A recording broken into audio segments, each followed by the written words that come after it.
उशीर खूप झालेला आहे. टेबल पुढच्या 10 वाजेपासून लागलेले आहेत आणि 2 वाजलेले आहेत, त्याच्यामुळे मी समजू शकतो. पण हरकत नाही, कामच एवढे होते की त्या भूमिपूजन, जलपूजन आणि उद्घाटनाला किमान 1.5 तास आपला सगळ्यांचा गेला.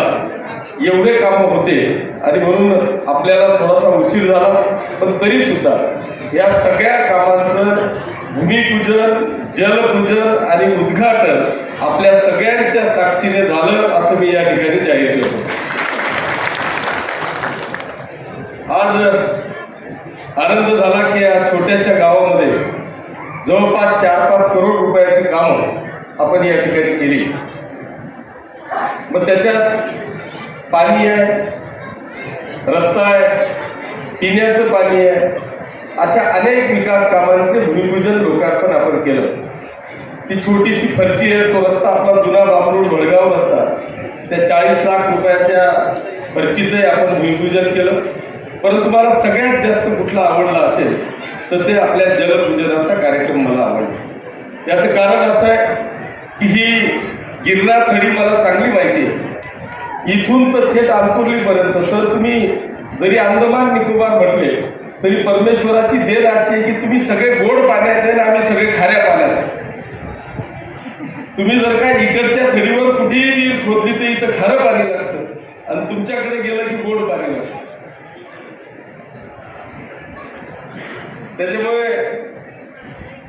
त्याच्यामुळे मला सगळ्यात जास्त महत्व कुठलं असेल तर त्या तितूरच्या बंधाऱ्याचं आहे की आज युरा आणि तितूर ह्या ज्या काही नद्या आहेत, मग ते अनेक आपल्या ज्या काही नद्या आहेत आपल्या मतदारसंघामधल्या, या सगळ्या नद्यांवर मला सांगताना आनंद होतो की आपण या पाचोरा आणि भडगाव तालुक्यामध्ये कमीत कमी 200 करोड रुपयाचे फक्त बंधारे आपण या ठिकाणी बांधले आणि पाणी 1-1 किलोमीटरवर आपण अडवण्याचा प्रयत्न केला.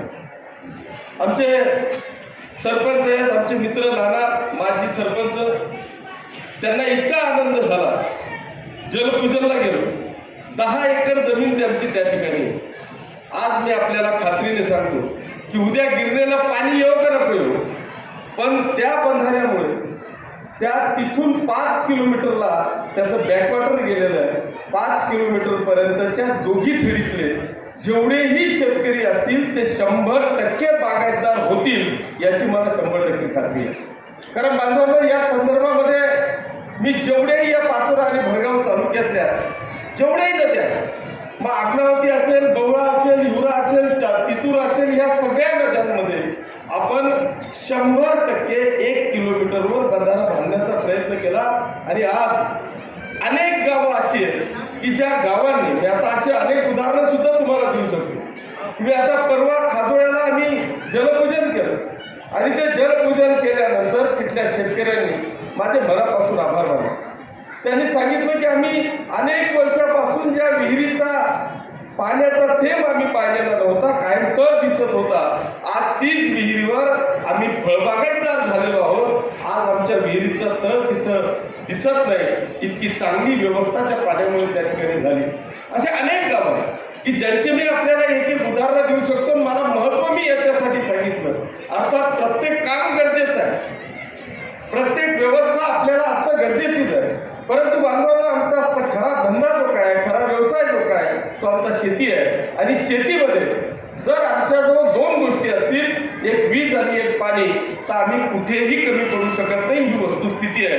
आणि म्हणून आपण पहिल्यांदा या 2 गोष्टींवर बांधवांना लक्ष केंद्रित केलं. या पाचोरा आणि भडगाव तालुक्यामध्ये या 2 गोष्टी आपण निर्माण केल्या.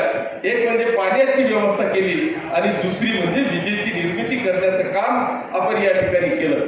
मला चांगलं आठवतं, या पाचोरा तालुक्यामध्ये जर का एक लासगावचं सबस्टेशन आणि दुसरं एक वाडी शेवाळ्याचं सबस्टेशन, ओंकारप्पाच्या काळामध्ये फक्त लासगावला सबस्टेशन झालं आणि बापूसाहेबांच्या काळामध्ये फक्त वाडी शेवाळ्याला सबस्टेशन झालं. याच्या पलीकडे या पाचोरा आणि भडगाव तालुक्यामध्ये सबस्टेशन नव्हतं. भडगाव तालुक्यात फक्त कोळगाव आणि कसगाव एवढे 2 सबस्टेशन होते. बांधवांनो, आपण या ठिकाणी जवळपास 10 ते 11 केव्हीचे सबस्टेशन या ठिकाणी निर्माण केले. मग ते पिंपळगाव असेल, कुऱ्हाड असेल, आपण माहितीचं सबस्टेशन असेल, लासगावची पॉवर वाढवली असेल, खेडगावला आपण पुरा सबस्टेशन केलं असेल, जिथं जिथून मागणी धर्मावानी केली ते निर्मलचं सबस्टेशन असेल, भडगाव तालुक्याचं 132 केव्हीएचं सबस्टेशन असेल.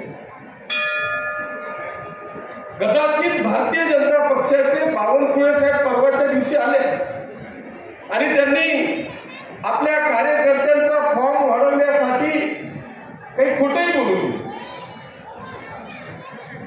मला त्यांच्यावर आरोप नाही, प्रत्यारोप नाही, आणि युतीत आहे.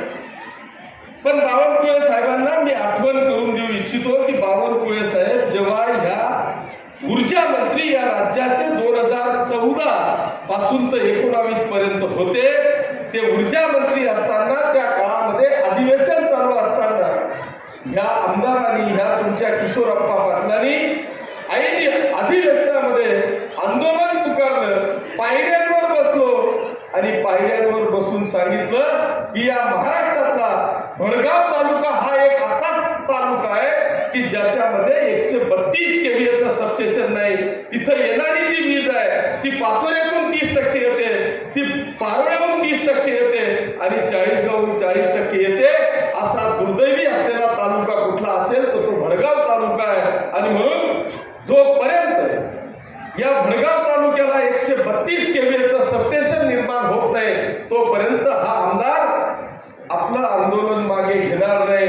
मला अभिमानाने सांगावंसं वाटतं की आताचे मुख्यमंत्री, तेव्हाचे नगर विकास मंत्री, आमचे नेते आदरणीय एकनाथजी शिंदे साहेब स्वतः या ऊर्जा मंत्री महोदयांना त्या पायऱ्यांवर घेऊन आले, मला लेखी आश्वासन दिलं, तात्काळ ते सबस्टेशन मंजूर केलं आणि त्यानंतर मी त्या पायरीवरून उठलो.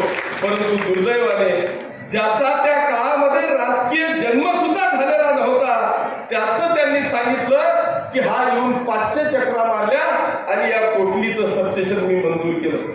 अरे बावनकुळे साहेबांना मी इतक्या वेळा आठवण केली की महाराष्ट्रातल्या हजारो गावांमधलं जर का आज कुठलं गाव त्यांचं पाठ असेल तर ते कोटली गाव पाठ आहे आणि ते पाठ करून देणारा किशोरप्पा आहे. आणि म्हणून मी बावनकुळे साहेबांना विनंती करेल की तुम्ही प्रदेशाचे अध्यक्ष आहेत, मला अभिमान आहे की तुम्ही माझ्या शब्दावर, माझ्या आंदोलनावर ते 132 केव्हीएचं सबस्टेशन मंजूर केलं. परंतु आमच्याच गावामध्ये की ज्या कामाचा इतका गवगवा झाला आहे की प्रत्येक लहान मुलाला जरी विचारलं की हे सबस्टेशन कोणी आणलं तर त्याच्या तोंडातून किशोरप्पा हेच नाव निघेल. असं असताना जेव्हा तुम्ही असं वक्तव्य करतात तेव्हा लहान मुलं सुद्धा हसायचे आणि मी त्या फेसबुकवर कमेंट्स पाहायचो की इतकंही खोटं चालतं का.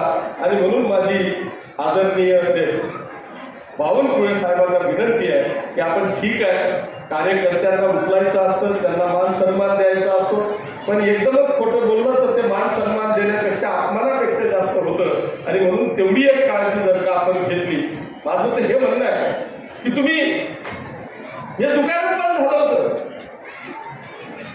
हे दुकान ह्या 40 आमदारांनी आणि आमचे नेते एकनाथजी शिंदे साहेबांनी जर का हा विडा उचलला नसता तर कदाचित हे दुकान या महाराष्ट्रात तरी उघडं झालं नसतं. तुम्ही या ठिकाणी येऊन आम्हाला तर असं हाताच्या फोडासारखं जपलं पाहिजे, तुम्ही तो विषय बाजूला ठेवतात आणि अशा पद्धतीचं वक्तव्य करून जर का जनतेमध्ये गैरसमज करणार असाल तर मला वाटतं ते एकदम चुकीचं बालमानू त्या ठिकाणी जातं. आणि म्हणून मला या निमित्तानं एवढंच सांगायचं आहे की त्यावेळेस खासदार साहेब सुद्धा कदाचित साक्षीदार आहे. या 132 केव्हीएचं सबस्टेशन जेव्हा मी भडगावला मंजूर केलं त्यावेळेस आत्ताचे आपले खासदार माननीय उमेश दादा हे मेहून वाऱ्याला घेऊन जात होते. मी त्यावेळेस तिथं आडवा पडलो की हे जर का होईल तर ते भडगावलाच होईल, याच्या व्यतिरिक्त कुठे होणार नाही, अशी खंबीरपणे त्या ठिकाणी मी साथ दिली आणि वाचवलं, भडगावला सबस्टेशन झालं. असो, मी पुन्हा एकदा माननीय बावनकुळे साहेबांना मनापासून शुभेच्छा देतो की आपण लढू, आपण हातात हात घेऊन लढू आणि जिंकू देखील. परंतु हे जिंकत असताना कोणाच्या तरी छातड्यावर पाय ठेवून झेंडा लावण्यापेक्षा हातात हात घेऊन झेंडा लावा. 100% युतीचं सरकार हे भविष्यात त्या ठिकाणी येईल. पण कोणाचे तरी पाय काढून पुढे जायचा प्रयत्न करत असाल, मागच्याही वेळेस तुम्ही झाला नाही, पुढच्या वेळेस तुमची अपेक्षाही करत नाही. ही जनता जोपर्यंत माझ्या सोबत आहे तोपर्यंत मला कोणीही थांबवू शकत नाही.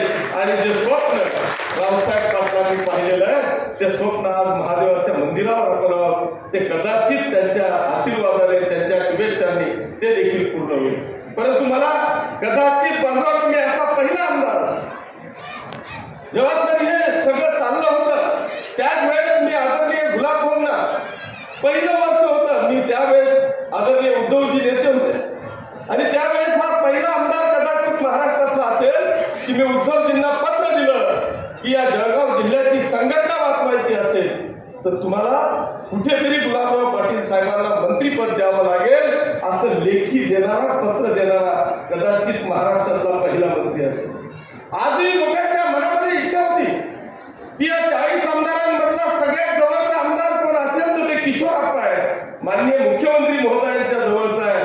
पण आताही माननीय मुख्यमंत्री महोदयांना हे सांगायला देखील धाडस लागतं. मी सांगितलं की साहेब जोपर्यंत या सगळ्या कॉम्पिटिशन मध्ये तुम्ही जर अडचणीत असाल तर मी स्वतःला मुख्यमंत्री समजतो, मला कुठल्याही मंत्रिपदाची आवश्यकता नाही. इतकी कामं आपण या ठिकाणी केलेले आहेत म्हणून मी मंत्रिपदासाठी नाही तर या माझ्या पाचोरा आणि भडगाव तालुक्याच्या जनतेच्या विकासासाठी आपण कटिबद्ध आहोत. आपण एक एक कामाचा आपण म्हणतो की मराठीमध्ये किती रुपये होतात हे पद काही आपल्या आयुष्यभराकरता दिलेलं नाही आहे. मग ते सरपंच असू द्या किंवा खासदार असू द्या, दर पंचवार्षिकला आम्हाला एक्झाम द्यायची आहे. जेवढे 5 वर्ष आम्हाला मिळालेले त्या 5 वर्षापर्यंत तुमच्या विकास कामांचा कसा तुम्हाला कसा उमटवता येईल, तुम्हाला दिलेल्या पदाचा सदुपयोग तुम्हाला कसा करता येईल हा एक प्रामाणिक प्रयत्न आपल्याला करायचा असतो आणि तोच प्रयत्न आपण आज या ठिकाणी करतोय. सर आता माझ्याकडे रस्त्याची पाण्याची एमएससीबीची समस्या येत नाही. आता 2च समस्या माझ्या समोर असतात, एक म्हणजे ट्रान्सफॉर्मर आणि दुसरं म्हणजे शेत रस्ता. याच्या पलीकडे आता माझ्याकडे समस्या नाही. ही गिरणा नदी आपणही पाहिली आहे. जर का भडगावचा इंग्रजांच्या काळातला पूल जर का आपण सोडला तर सर आपण या गिरणा नदीवर मग आपण पुढे ते नावरेचा ब्रिज 20 कोटी रुपये, निंबोरा ते पांढऱ्यांचा ब्रिज 15 कोटी रुपये, भडगाव ते वाघ जुना रस्ता पूल हा आपण 15 कोटी रुपये. आता फक्त राहिलेला भातखंडा 2 भातखंड्याचा पूल आपण मंजूर केला, मायजी ते उतरांचा पूल मंजूर केला, भडगाव पेठ ते आमर्दे रस्त्याचा पूल आपण मंजूर केला, 2 बाळाचा पूल आपला अंतिम टप्प्यात आहे. या परिसरातला आपल्या तालुक्यातला आता एकमेव पूल कोणता राहिला असेल तर तो 2 बांबरूड आहे की जेणेकरून मला ही सांगायची वेळ आणणार नाही की सर तिकडच्या बांबरूड मधले दोघेही बांबरूडला एकत्र जोडण्याची बजेटची प्लेट 25 करोड रुपयाची आपली तयार आहे. तो 100% सँक्शन होऊन या विधानसभेच्या येणाऱ्या इलेक्शनच्या पहिले तर तुमच्या हातून त्या पुलाचं नारळ मी फोडल्याशिवाय राहणार नाही एवढी खात्री मी आपल्याला या निमित्तानं देतोय. आज हे जो काय परिसर आहे या परिसराला प्रचंड वाटतं की महादेवाचं बांबरूड आहे, आमचं एक प्रसिद्ध असं हे देवस्थान आहे आणि या ठिकाणी अनेक लोक या ठिकाणी यात्रेला येतात, दर्शनाला येतात. त्यातल्या त्यात आता सगळ्यात महत्व महादेवालाच प्राप्त झालं, त्याच्यामुळे आता उलट जास्त गर्दी व्हायला लागलेली आहे. आणि म्हणून आम्ही असं ठरवलं की हे महादेवाचं मंदिर हे जे काही काम झालंय हे सुद्धा आपल्याच कार्यकाळामध्ये झालंय. मला वाटतं जिल्हा परिषद सदस्य अध्यक्ष आपले प्रकाश बापू होते आणि त्या काळामध्ये हे तीर्थक्षेत्र क दर्जामध्ये याला घेतलं आणि तीर्थक्षेत्र क दर्जामध्ये हे काम आपण त्या ठिकाणी केलं.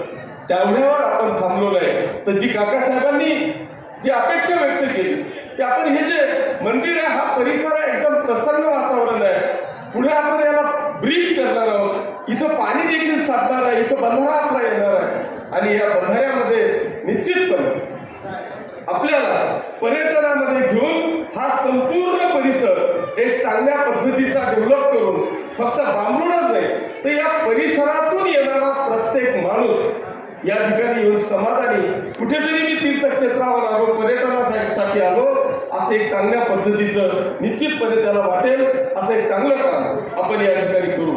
मी आज सगळ्या सरपंच त्यांचे सर्व संभाजीय सदस्य आबा या सगळ्यांचे मी मनापासून आभार मानले की आज तुम्ही या जिल्हा परिषद गटातल्या सगळ्या पदाधिकाऱ्यांना दाखवून दिलं की कार्यक्रम घ्यायचा तर तो बांबूडवाल्यांसारखाच घ्यायचा. आपण आज या ठिकाणी दाखवून दिलं. 4 करोड रुपयाची कामं आणि 1.5 ते पावणे 2 तास आपल्याला फक्त भूमिपूजन आणि उद्घाटनासाठी लागले.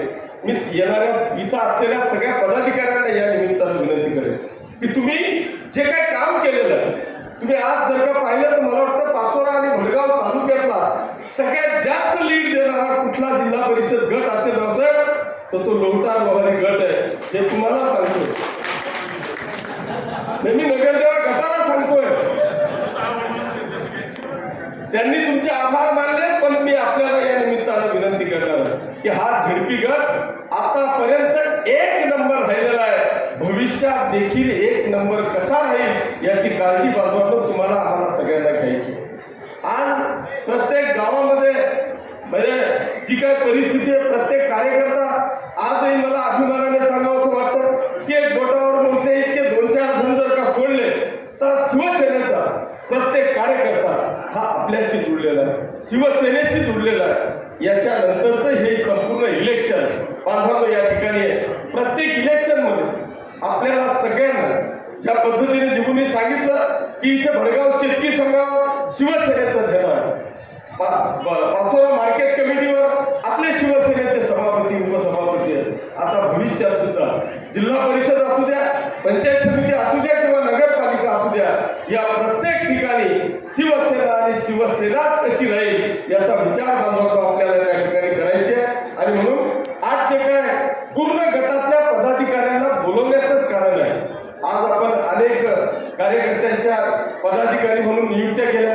या नियुक्त्या करत असताना पदाधिकाऱ्यांनी आपल्या गावाला थेट आपल्या शाखा प्रमुखापासून बूथ प्रमुखापासून तर आपले जेवढेही शिवदूत आहेत यांच्या नियुक्त्या करणं आणि 100% संघटनेची बांधणी करणं हा बांधवांना आपला निश्चितपणे अजेंडा असला पाहिजे. आणि म्हणून आपल्याला सगळ्यांना या निमित्तानं मी विनंती करेन की कुठल्याही परिस्थितीत संघटनेची बांधणी या ठिकाणी झाली पाहिजे, अशा पद्धतीचं काम आपण या ठिकाणी करावं. मी वेळ खूप झाल्यामुळे जास्त वेळ घेणार नाही. खरं म्हणजे माझी जी काय आपण आता गावाला जातोय ते फक्त गावातच कार्यक्रम करतो आणि आमदार आपल्या दारीचा कार्यक्रम आपण त्या ठिकाणी घेतो. आमदार आपल्या दारी याच्या करता की त्या गावातल्या सगळ्या ज्या काही छोट्या मोठ्या समस्या असतील, मग रेशन कार्डापासून तर संजय गांधी निराधारपर्यंत, श्रावणबाळापासून तर अन्नधान्यापर्यंतच्या सगळ्या सुविधा आपण त्या दिवशी त्या गावामध्ये देतो. परंतु आमची जी काही टीम आहे ती टीम गावात गेल्या 2-3 दिवसापासून सर्वे करते आहे. आपल्या गावामधल्या सगळ्या समस्या त्या समजून घेत आहे आणि त्या समजून घेतल्याच्या नंतर येणाऱ्या 8-10-15 दिवसामध्ये आमदार आपल्या दारीचा कार्यक्रम आपण आपल्या गावी घेऊ आणि तो घेतल्यानंतर 100% लोकांच्या ज्या छोट्या छोट्या समस्या आहेत ह्या 100% आपण पार पाडू. मी थोडंसं बोलताना माझा ट्रॅक चेंज झाला, पण मी जे म्हटलं होतो की माझ्याकडे आज 2 गोष्टींची मागणी होते, एक शेत रस्ता आणि दुसरा ट्रान्सफॉर्मर. तर बांधवांनो याचा एकमेव कारण आहे की आता गावातले रस्ते तुमचे संपले आहेत, आता माझ्याकडे फक्त शेत रस्त्यांची मागणी होते आणि ट्रान्सफॉर्मरची मागणी का होते हा प्रश्न MSCB कडे मी बोट न दाखवता माझ्या समोरचा जो विषय आहे, शेती तीच होती सर, शेती वाढत नाही, शेती कमी होते. अनेक गावांमध्ये 2-2-5-5 एकर शेतीतल्या येणे होता. मग ट्रान्सफॉर्मरची काय आवश्यकता भासते? ट्रान्सफॉर्मर तोच आहे, शेतकरी तोच आहे, पण ट्रान्सफॉर्मरची मागणी होते. तोच ट्रान्सफॉर्मर असताना 10 वर्षापूर्वी तो जळायचा नाही, पण आता तो जळायला लागला, त्याच्यावर लोड यायला लागला. याचं एकमेव कारण हे 200 करोड रुपयाचे बंधारे.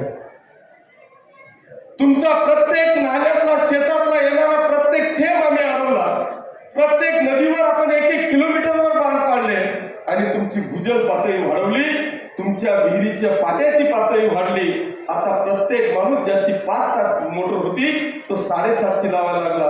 एकावर भागत नाही म्हणून दुसरी आकडा टाकायला लागला. ही वस्तुस्थिती आहे आणि म्हणून ट्रान्सफॉर्मर तुम्हाला जळताय याचं एकमेव कारण आपली भूजल पातळी वाढली. याचा मला सार्थ अभिमान आहे. बांधवांनो, मी आपल्याला या निमित्तानं विनंती करेन की हे सगळं झालं, परंतु दुसरा विषय आहे तो म्हणजे शेत रस्त्यांचा. की माझ्याकडे शेत रस्त्यांची मागणी होते.